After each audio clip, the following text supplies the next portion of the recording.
그를 읽음이라 하더라. 아멘.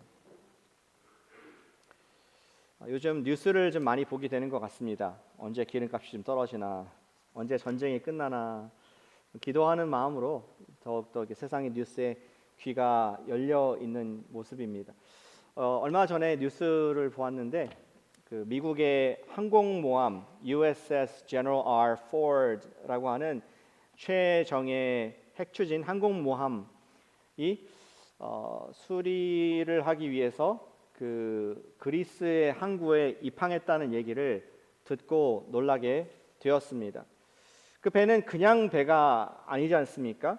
미국의 최신 기술이 다 거기에 들어가 있는 집약된 그러한 전쟁 무기이고, 정말 어느 나라의 그런 전체의 우리 공군력과 해군력이 맞먹을 만한 한 배 한 대가 그렇게 엄청난 화력을 갖고 있는 배인 것을 알고 있습니다. 수십 대의 전투기가 거기에 실려 있고 수천 명의 그런 해군 병사들이 탑승을 하면서 언제나 전투가 준비된 핵심 전략 자산인 것을 우리 알고 있습니다. 그런데 이 배가 중동 긴장 상황 가운데서 임무를 멈추고 항구로 들어갔다는 것입니다. 우리 이렇게 생각할 수 있겠습니다. 그 배가 이란의 어떤 공격을 받았나? 또 미사일에 맞아가지고 드론 어택을 받아가지고 전투를 할 수 없는 상황이 되었는가? 그러한 생각을 할 수 있을 것입니다. 그런데 그 어떤 것도 아니었습니다. 단 한 번에 적의 공격을 받은 것도 없었고 전투에서 패배한 것도 아니었습니다. 문제는 전혀 다른 곳에 있었음을 기사를 통해서 보게 되었습니다. 그 배의 죄송합니다.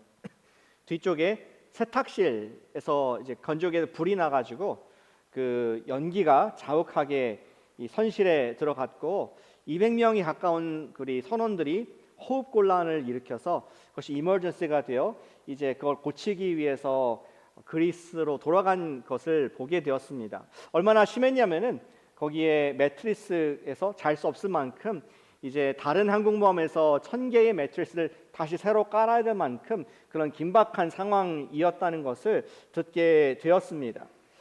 이 배는 당시 무려 272일이나 작전을 수행하는 기록적인 그런 작전 수행을 오랫동안 한 성공적인 그러한 장기 파병의 배였습니다. 훌륭한 전쟁 기록이 있고 작전을 수행하는 언제든지 할 수 있는 그러한 탁월한 능력이 있는 배였습니다.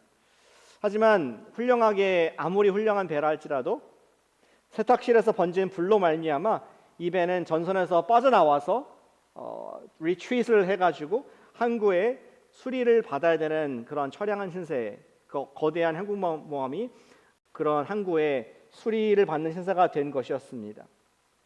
많은 경우에 우리의 인생에 있어서 또 어떤 기관에 있어서 문제가 외부에서 오는 것보다 내부의 문제가 더 많은 것이 많습니다.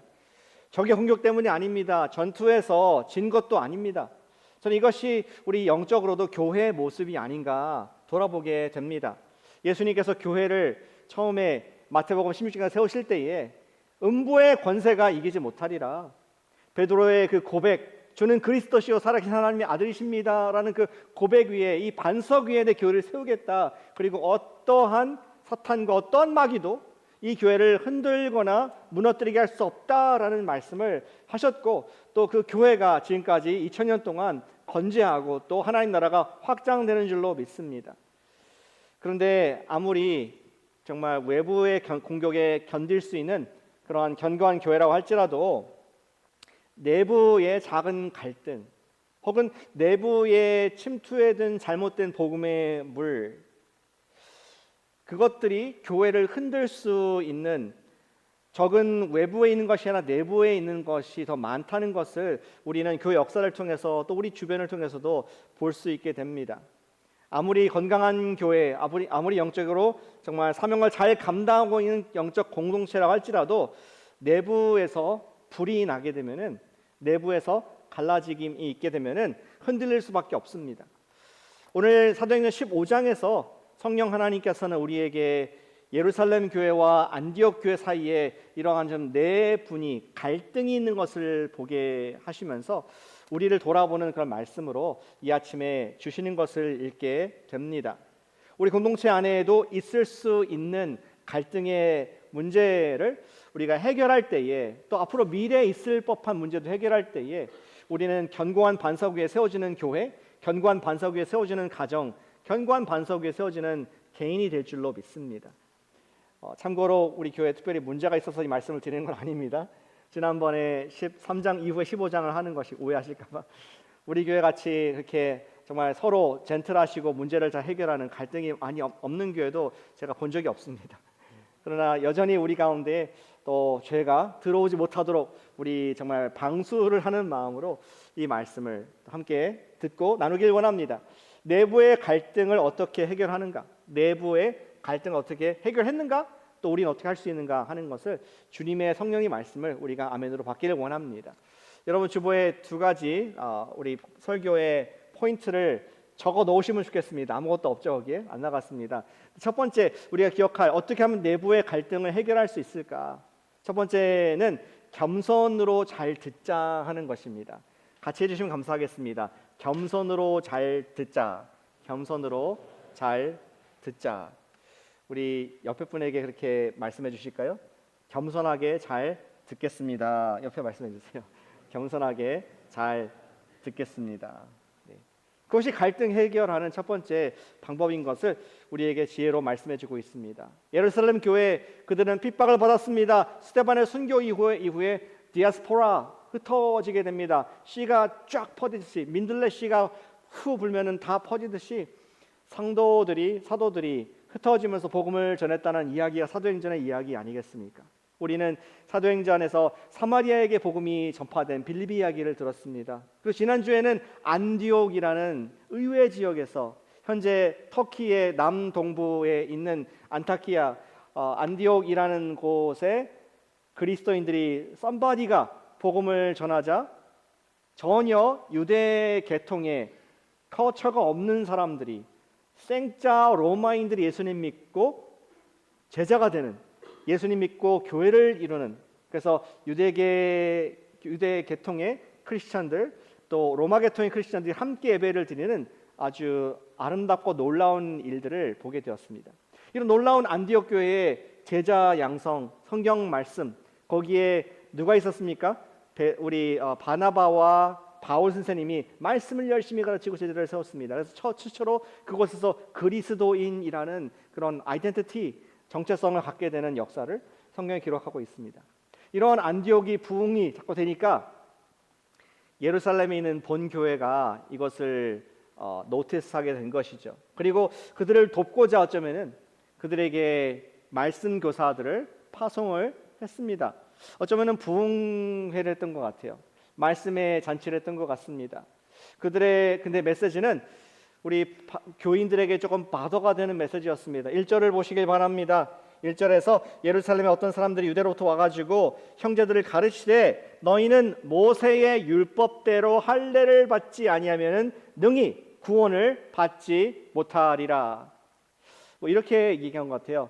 여러분 보니까 예수님 믿고 구원받고 놀라운 성령님의 일입니다. 그런데 진짜 정통 크리스천이 되려면은 우리와 같이 진짜 구약 때부터 말씀하신 할례도 받고 다른 가정의 음식도 먹지 않고 우리의 절기를 지킬 때 당신은 찐 크리스천이 되는 것입니다. 뭐 이런 얘기를 한 것이었습니다. 부흥의 어떤 캐치프레이즈가 있다면 그렇게 적지 않았을까? 율법과 전통이 이끄는 복음, 뭐 이런 식으로 아마 걸고 얘기를 했을 때에 안디옥의 성도들에게 크게 바더가 되는, 받지 아멘이 잘 안 나오는 그러한 집회를 했을 것으로 생각이 됩니다. 아무리 예수님 믿었다고 해도 구약에 기록된 할례를 내가 받아야 된다고? 나는 유대인도 아닌데?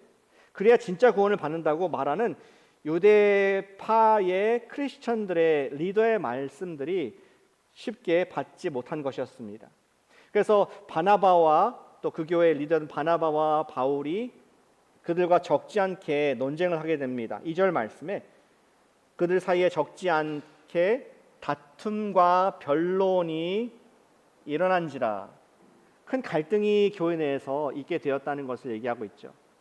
그래서 이 문제를 정말 해결하겠다, 우리의 정말 빅브라더 같은 예루살렘 교회에게 다시 우리의 메신저들을, 우리의 대표자를 보내서 이 문제를 좀 해결해 보자 하면서 그들이 2절 끝에 보니까 사도와 장로들에게 바나바와 바울과 몇 사람을 보내기로, 파송하기로 작정하는 결정을 하는 것을 볼 수가 있습니다. 예루살렘에서 요구하는 이 것들은 정말로 너무나 어려운 것이었습니다. 그리고 갈등이 충분히 있을 만한 그런 일이었습니다. 우리가 지금 생각할 때 무슨 구약이 할례야, 뭐 당연히 복음으로 다 자유롭다 이렇게 생각할지 모르겠죠. 그 당시로서는 되게 중요한 문제였습니다. 이것은 오늘날 마치 누군가가 이렇게 말하는 것 같은 것입니다. 구원 받으려면은 반드시 방언을 받아야지. 방언도 못 받는데 구원 받았어? 라고 말하는 그런 사람 같은 논리인 것입니다. 아니, 구원 받았으면 진짜 크리스천이면은 성실하게 11조를 해야지. 11조를 해야지 구원받은 성도지라고 말하는 것과 같은 논리입니다. 혹은 당신이 구원받았다면은 구원받은 날짜와 시간과 일시를 정확히 알지 못하면은 구원받은 것이 가짜야. 성경에 없는 그런 얘기를 하는 듯한 논리를 그 당시에 한 것입니다. 여러분들 그 얘기에 offend 당하지 않겠습니까? 내가 믿는 복음과는 다르네 하면서 경계심을 갖게 되지 않겠습니까? 그것이 안디옥 교회가 굉장히 불편했던, 하지만 정말 사랑하는 자기의 가족 모교회 같은 예루살렘에서 온 리더들이 한 말 때문에 정말 견딜 수 없는 어려운 마음이 있었을, 갈등이 있었을 것을 우리는 쉽게 예상해 볼 수 있습니다. 안디옥 교회의 리더였던 바울과 바나바는 결국 그들의 주장에 놀라게 되었고 파송을 받게 됩니다. 그리고 이제 들이 예루살렘에 가가지고 자기 이야기를 하게 됩니다. 바나바와 바울이 4절에 보니까 하나님께서 지금까지 이방인들 가운데 하신 일들을 간증합니다. 스토리텔링합니다. 하나님이 자기들과 함께 계셔 행하신 모든 일을 말하매. 그러자 이제 그 얘기가 끝나자 반대편 우리 유대인들, 유대파 기독교인들이 또 적지 않게 반론을 제기합니다. 바리새파, 유대파 전통에 강한 그리스도인들이 일어나서 율법의 정신을 강조하는 모습을 5절 말씀에 보시길 바랍니다. 바리새파 중에 어떠한 믿는 사람들이 일어나 말하되, 작은 소리로 옆 사람에게 한 것이 아니라 일어나서 모두에게 듣도록 큰 소리로 얘기한 것입니다. 이방인에게 할례를 행하고 모세 율법을 지키라 명하는 것이 마땅하다. It is necessary. day라는 그리스어인데 그것은 마땅한 것이다. 그것이 하지 않으면 안 되는 것이다. 이것은 하나님의 뜻이다라고까지 말하는 강한 그러한 율법주의의 모습을 지금 논쟁을 하고 있습니다. 얼마나 쉽지 않은 갈등이었을까, 얼마나 마음이 얼었을까 우리는 상상해 볼 수가 있습니다. 결국 그것 때문에 잘 해결이 안 되자 6절에 더 많은 사도와 장로들이 소집이 되었습니다. 우리를 따지면은 이제 리더 몇 사람들과 얘기하다가 우리 교회 리더들의 모임인 재직회로 모이고, 또 현대적인 의미에서는 타운홀 미팅으로 모여서 우리 함께 이야기를 해보자, 오픈 토론을 했을 것으로 상상해 볼 수가 있습니다. 예루살렘의 교회의 원로 목사격 같은 베드로가 이제 이야기에서 한마디를 하는 것을 8절과 9절에서 볼 수가 있습니다. 베드로는 일어나서 지금 이방인들도 구원을 받을 수 있다. 다른 조건 없이 예수 믿고 구원받을 수 있다. 성령님께서 임하신 걸 보았다라는 우리 바울과 바나바의 입장을 함께 동참합니다. 8절에 하나님이 우리와 같이 그들에게 성령을 주어 증언하시고, 뒤에 그들이나 우리나 차별하지 아니하셨느니라. 아멘. 아마 베드로는 아마 그 마음속에 프레시했을 것 같아요.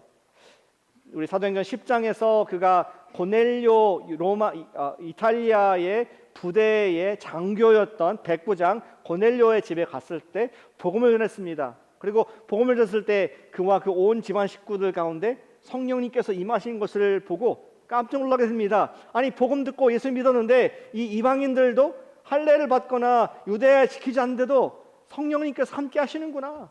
이런 간증을 그 회의상에서 했다는 것을 누가가 기록을 해주고 있습니다. 그래서 우리도 그들도 차별하지 않으셨다. 성령님께서 우리와 함께 하신다. 다른 이방인들에게 우리 율법의 짐을 주지 말자.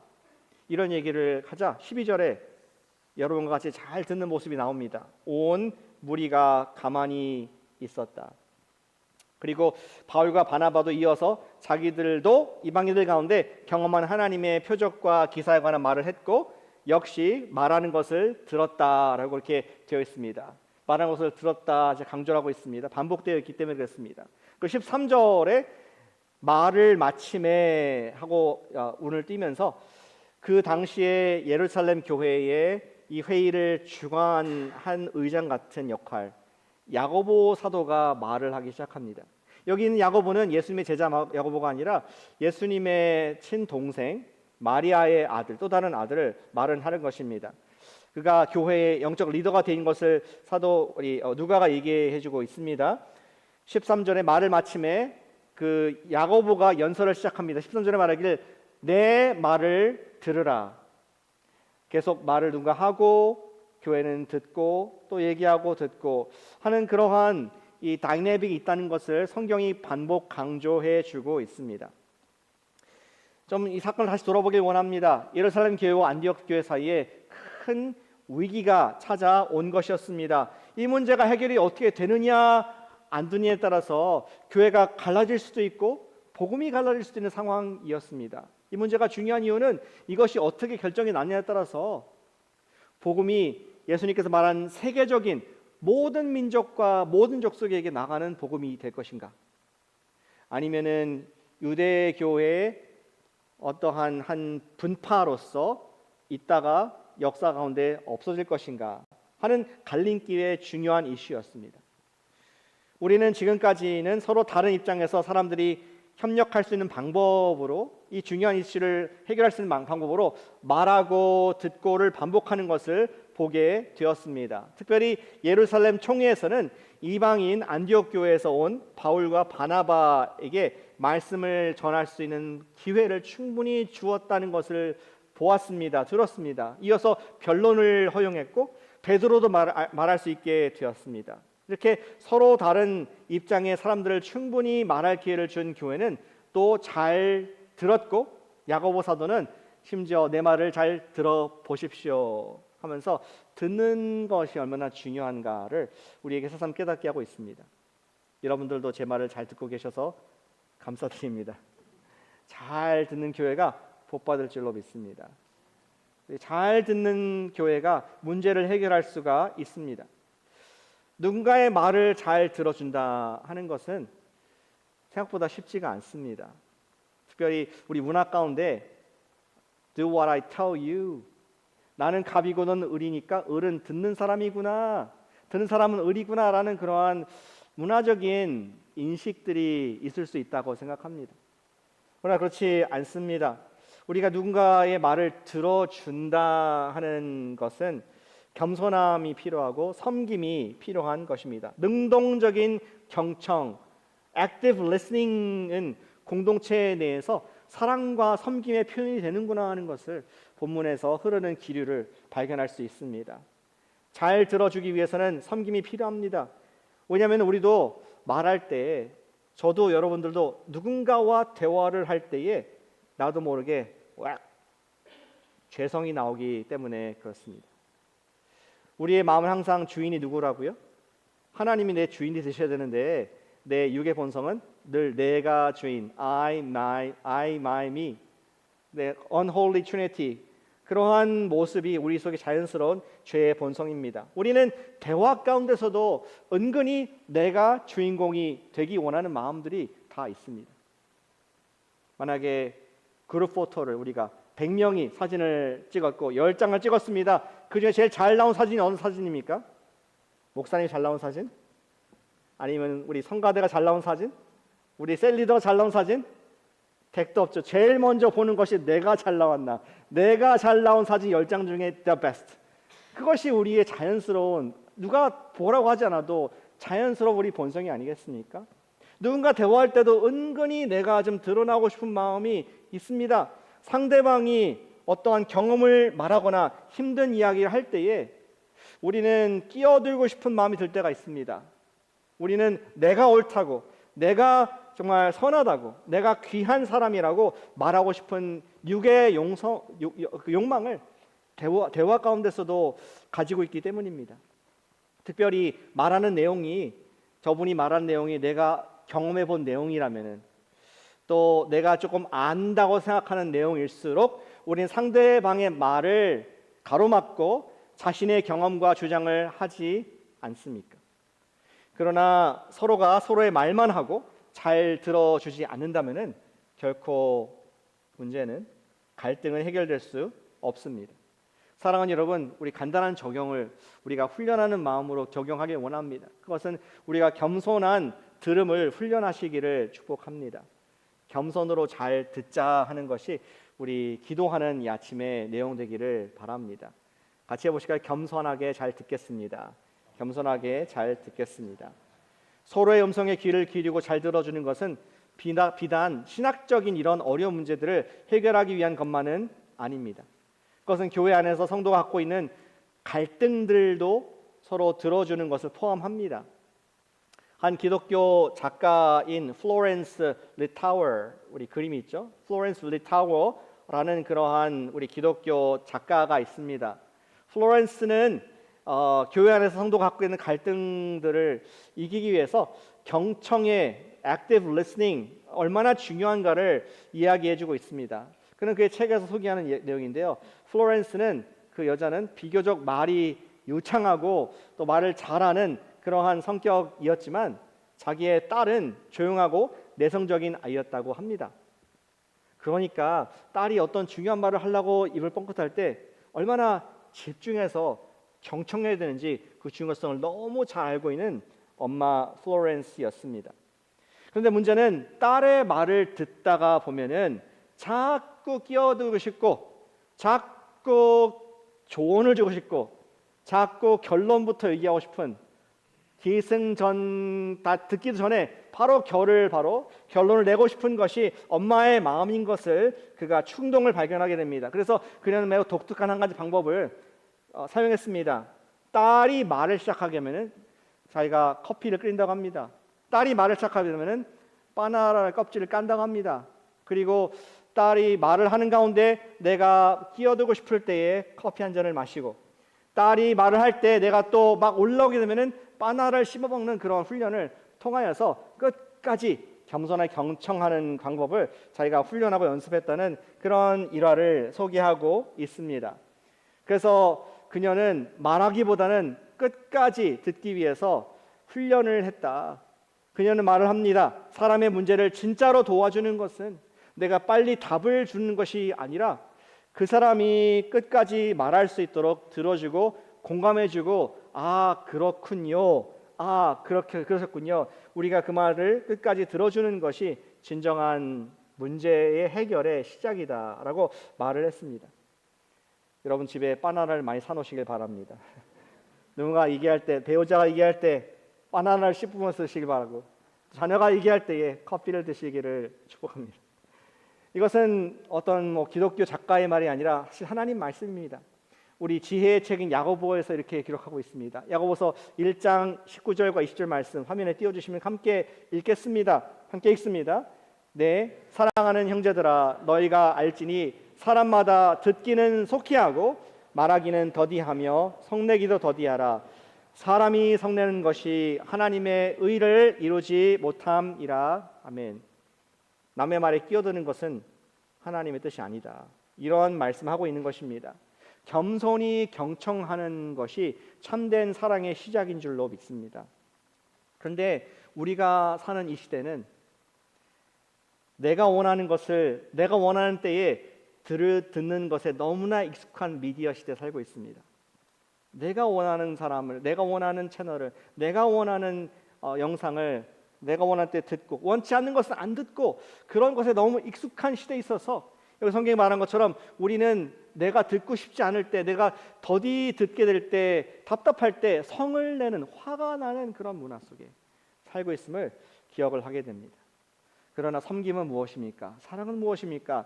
남이 원하는 것을 남이 원하는 때에 말할 수 있도록 겸손하게 경청해 주는 것이 갈등을 해결할 수 있는 첫 단계임을 믿으시기를 축복합니다.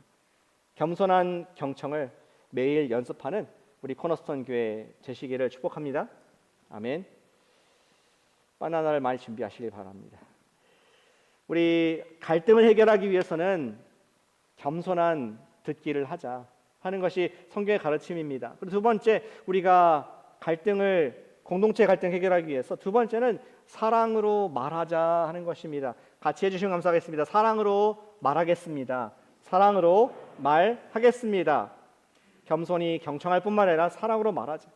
예루살렘 총회에서는 이방인 교회 요청을 듣고 어떻게 결정할지 이제 최종 결론을 정말 내리게 되었습니다. 예루살렘 교회의 담임 목사님이었던 예수님의 동생 야고보 사도가 최종 발언을 하면서 결론을 내리게 됩니다. 그는 먼저 우리 베드로의 했던 그 말에 지금 선지자의 말씀과 일치한다. 지금 그들이 경험한 일이 구약 성경의 아모스의 말씀과 일치한다. 이러한 편을 들어줍니다.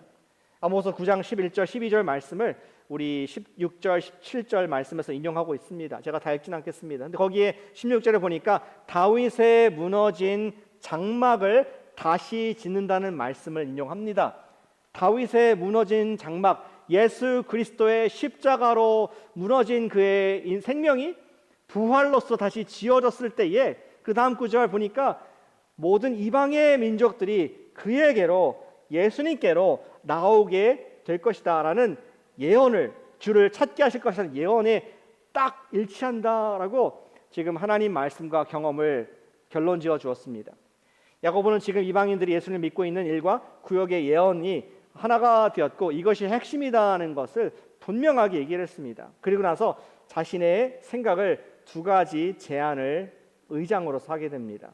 첫 번째 제안은 19절에 내 의견에는 이방인 중에서 하나님께로 돌아오는 자들을 괴롭게 하지 말고 라고 했습니다.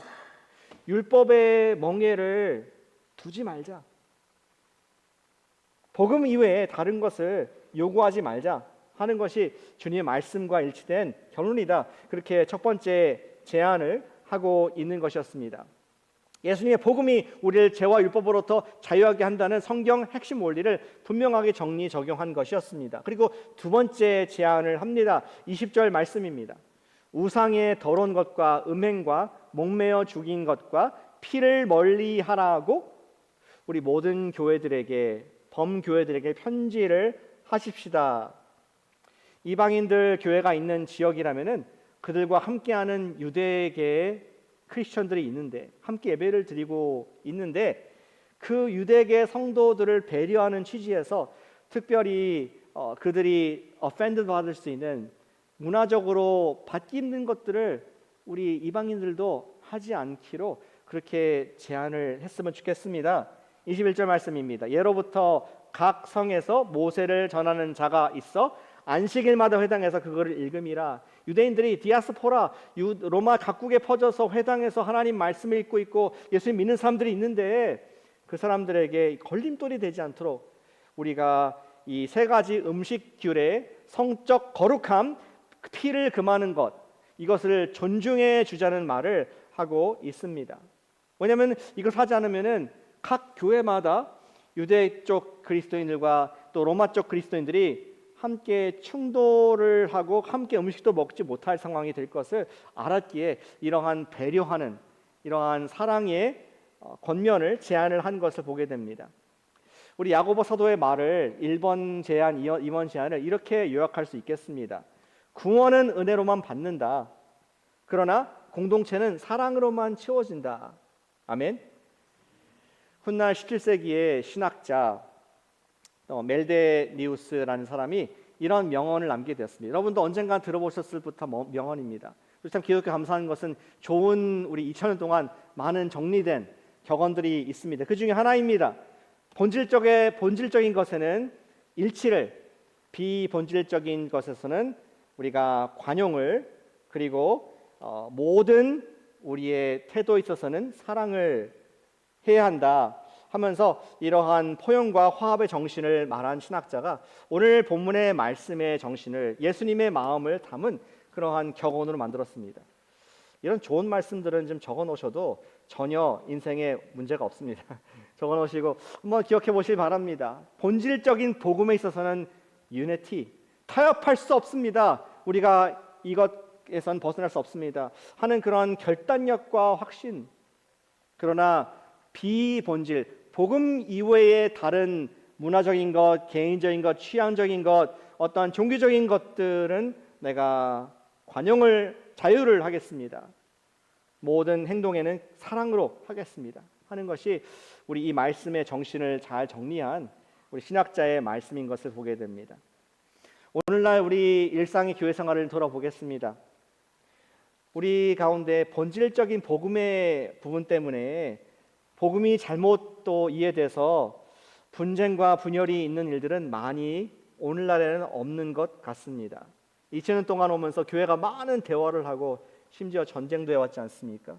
그 결과 우리 성경에서 말하는 정신이 무엇인가, 예수님이 가르치신 것이 무엇인가 잘 신조로, 신앙 고백으로, 정리로 우리가 또 교단으로 정리가 되어서 이제는 복음주의라는, 복음이 정말 우리 유일한 연합이다라는 것에 이견이 많이 없습니다. 그리고 이제는 복음을 벗어난 사람들을 지칭한 단어가 있어서 이단이라고 부르면서 우리를 세이프가드, 우리를 보호하는 그런 안정장치가 있는 좋은 시대에 살고 있습니다.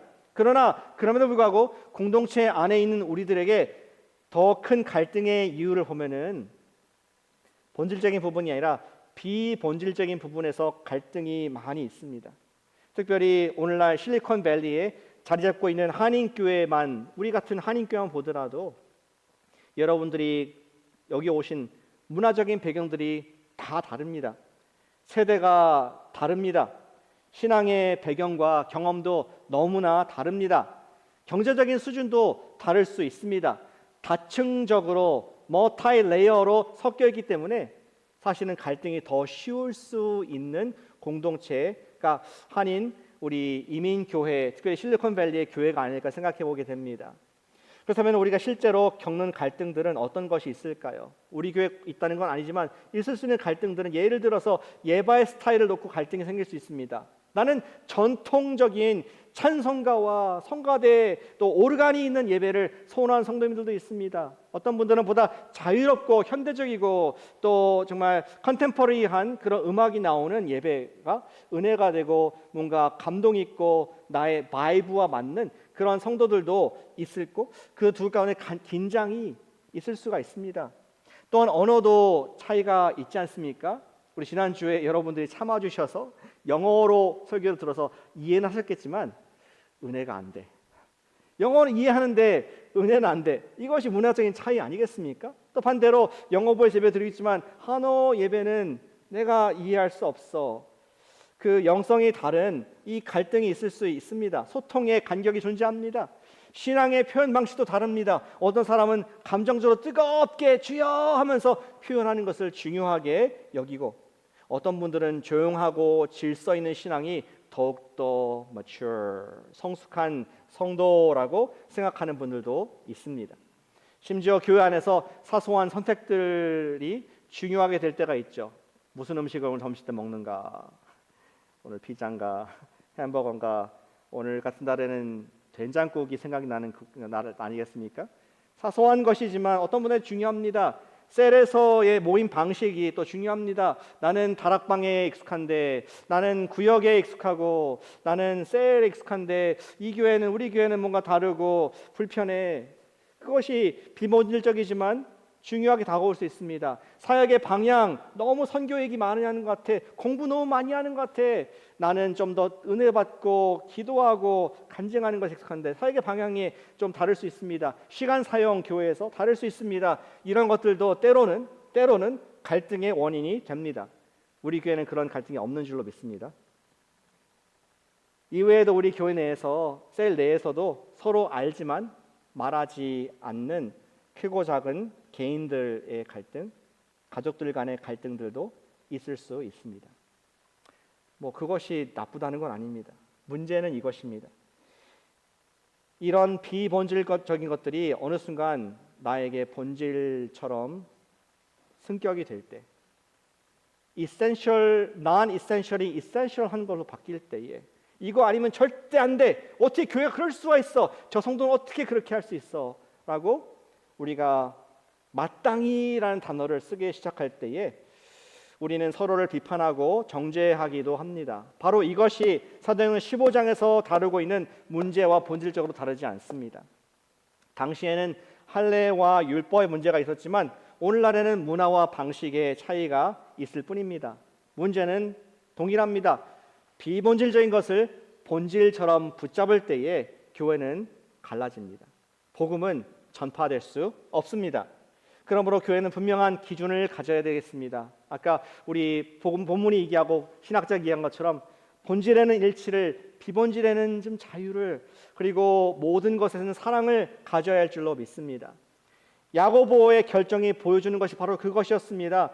복음의 본질은 결코 양보할 수 없다. 우리가 다른 복음 이외에 다른 짐을 지어주지 말자. 이 신득이 salvation by faith alone, through grace alone, 예수님의 은혜로 말미암아, 믿음으로 말미암아 구원 얻는 그 한 가지는 양보할 수 없다. 그러나 공동체의 사랑과 연합을 위해서는 기꺼이 사랑으로 자신을 절제할 수 있다 하는 것이 정말 우리 복음의 사랑의 정신인 줄로 믿습니다.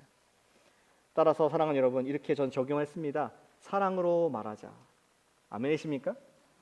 말할 때 우리가 겸손히 경청하고 말할 때 사랑으로 말할 수 있는 여러분과 제가 돼서 우리 삶 속에 모든 사탄에 놓은 갈등들을 우리가 밟아서 해결해버리는 예수님의 평화의 대사가 되시기를 축복합니다. 제가 좋아하는 두 분이 있습니다. 18세기의 영국에 그리고 미국에 대각성을 이루었던 하나님께서 주신 두 종, 존 웨슬리하고 조지 위필드라는 분이었습니다. 두 분은 이제 존 웨슬리가 더 형이었거든요. 옥스퍼드 먼저 입학했고 나중에 그 뒤에 조지 위필드가 입학을 했습니다. 근데 위필드가 가난했었고요. 존 웨슬리가 그를 돌봤습니다. 그리고 그를 초대했습니다. 어디로? 홀리 클럽으로, 거룩한 이 클럽으로 초대해서 그들은 성경을 같이 읽고 기도를 하고 또 금식도 하고, 그리고 특별히 고아원과 감옥소에 가서 복음을 전하는 선한 일들을 감당하는 그러한 성화의 시간을 갖게 됩니다.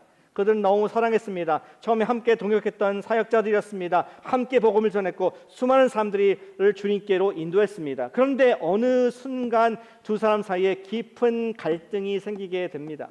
그림이 있나요? 이렇게 정말 천둥번개가 치는 것 같은 큰 갈등이 있게 됩니다. 그 갈등의 핵심은 구원의 방식에 관한 중요한 것이었습니다. 신학적인 차이였습니다. 위필드는, 누가 위필드일까요? 맞춰보세요. 흰머리, 까만 머리. 위필드가 더 젊다 그러는데 흰머리 그 가발을 쓰고 있습니다. 좀 전통적인 이런 설교자였던 것 같아요. 그런데 위필드는 하나님의 절대적인 선택을 강조하는 칼빈주의 예정론자였습니다. 철저한 예정론자였습니다. 그는 말하기를 웨슬리, 그는 인간의 자유를 너무 강조하는 알미니우스적 입장이어서 그는 하나님의 그 뜻을 사람이 임의로 이렇게 선택하고 버리는 분처럼 그렇게 만들고 있다. 강하게 비판을 했습니다. 그리고 웨슬리도 맞받아쳐서 얘기를 했습니다. 우리 휘필드는 그가 너무 하나님의 주권을 강조하여서 정말 지나치게 강조해서 하나님의 사랑을 왜곡하고 하나님을 임의적으로 사람을 선택하고 버리기도 하는, 어떤 사람은 천국 가기로 정해놓고 어떤 사람은 지옥 가기로 정해놓은 아주 그런 무서운 하나님으로 잘못 얘기하고 있어 라고 오픈 레터를 통해서 서로 주고받는 엄청난 이러한 싸움이 있었습니다. 갈등이 있었습니다. 각자가 느꼈을 그 불쾌함, 명예훼손, 그리고 환멸은 얼마나 이루 말할 수 없을까. 목사님들이 싸울 때 더 무서워요. 너무 자신들이 맞다고 얘기하니까 갈등이 해결되지 않았습니다. 사람들은 말하기를 이 두 사람 완전히 갈라설 것이다, 이렇게 얘기를 했습니다. 그래서 놀라운 일이 벌어졌습니다. 세 번째 그림 보여주시면은 위필드가 죽기 전에 이런 말을 남기게 됩니다. 위필드가 웨슬리한테 이렇게 말을 남깁니다. 나는 천국에서 웨슬리를 볼 수 있을까? 천국에 가면 웨슬리가 있을까? 그러면서 답을 하기를 아니 나는 그를 볼 수 없을 것이야. 왜냐하면은 그는 하나님 보좌에 너무 가까이 있고 나는 너무 멀리 있어서 감히 웨슬리가 보이지 않을 것이야. 웨슬리에 대한 자기의 애정을 표현했습니다. 그리고 윗필드는 자기의 장례 설교를 웨슬리에게, 다른 사람이 아닌 웨슬리에게 부탁을 합니다. 자신과 신학적으로 그렇게 크게 충돌했던 사람에게 마지막 자기의 가는 하늘나라 가는 길을 설교를 맡긴 것이었습니다. 그리고 웨슬리는 그 부탁을 받아들여서 웨슬리 우리 영국에서 배 타고 오셔서 여기 미국에 돌아가신 윗필드에 장례 설교를 하면서 이렇게 말을 합니다. 우리는 많은 부분의 생각이 달랐습니다. 그러나 한 가지 분명한 것은 우리는 동일한 주님을 사랑했고 동일한 복음을 전했습니다. 어떻게 그런 말을 할 수 있을까요? 어떻게 윗필드는 우리 형 웨슬리가 천국에 있을까 하면서 우리 생각할 때 천국도 못 가는 것처럼 얘기한 것처럼 느꼈지만 그러나 하나님 보좌에 너무 가깝고 나는 너무 멀고 나는 감히 범접할 수 없는 영역에 있는 우리 웨슬리다라는 그런 사랑의 언어를 어떻게 알 수 있었을까?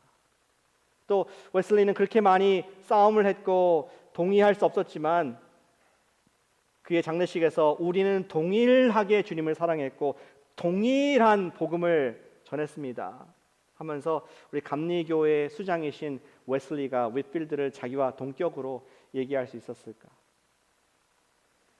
본질에는 연합을, 비본질에는 자유를, 모든 일에 사랑을. 우리 성경의 말씀을 실천한 두 사람이었기 때문에 복음을 너무 사랑했고 예수님을 사랑한 그분들이 비본질을 넘어서서 하나가 되었고 지금까지 그 영적 각성의 두 축으로 역사가 기록하고 있는 것을 우리는 기억할 수 있습니다.